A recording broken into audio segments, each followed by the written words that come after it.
What's up, guys? It's Rantium here, and today we are back in Skyrim. That's right, you guys, and snap. It's gonna be an awesome freaking day. So guys, welcome back, and happy Thursday. So today we're taking a look at a heavy armor known as the Regal Paladin armor. An armor that we found on Bethesda.net that we're gonna go ahead and take a look at here in today's showcase. Now, you can get a quick glimpse of it in its full entirety, but let's hop on over to the Castle Shellblade Forges, and let's craft it together. So when you find yourself in front of a forge, scroll all the way down to the ebony section, and then you're going to want to come all the way to the bottom of the ebony section to find the Regal Paladin armor set, as well as the sword and shield combo. So the Regal Paladin armor's chest piece costs 1 ebony ingot, but has a total armor of 46. The boots cost yet another ebony ingot. Gauntlets, yet another one. The helmet, ebony ingot. The secondary helmet, the ebony ingot.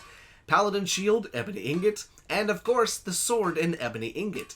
Are you noticing a theme here? It's fairly affordable to be able to go ahead and have this, especially if you've got, I don't know, maybe 10, 15 ebony ingots laying around. Now let's go and take a look. You can indeed temper this stuff, and it can get pretty dang beefy, with the chest piece going from 46 to 67, boots from 17 to 28, the gauntlets doing the exact same, and the helmet going from 23 to 33, the shield going from 34 to 45, and then I assume, since we can do the armor, we'll probably be able to do the weapon as well. And yes, it goes from 14 to 25.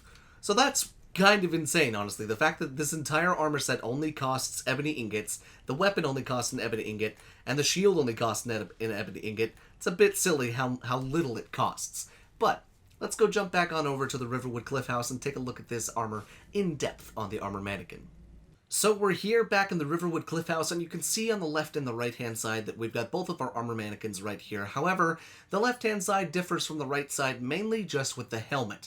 Now this would be the second helmet variant because it doesn't actually have this part right here on the face. It doesn't have the guard that comes down across the face. So that's really the biggest difference between the two helmets. So we're just going to go ahead and take a look at this all together. And I gotta say, as far as a full armor set goes, there's a lot going on for this armor. Kind of reminds me of something that you would find in The Witcher, and I'm a big fan of that.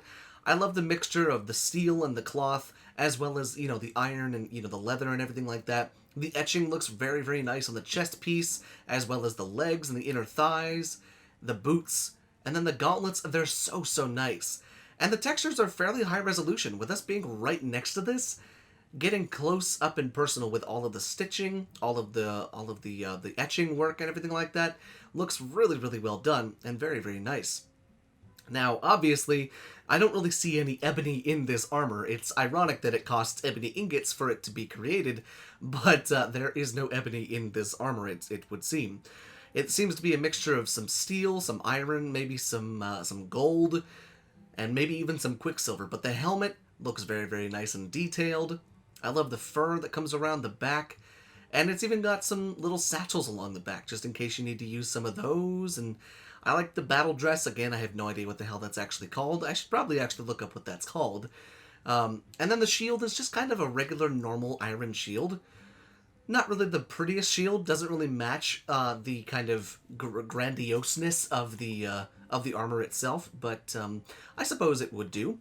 But let's go ahead and take a look at what the weapon looks like. So the sword is simply just an iron sword. It's not really anything special. It doesn't really have a whole lot of work done into it.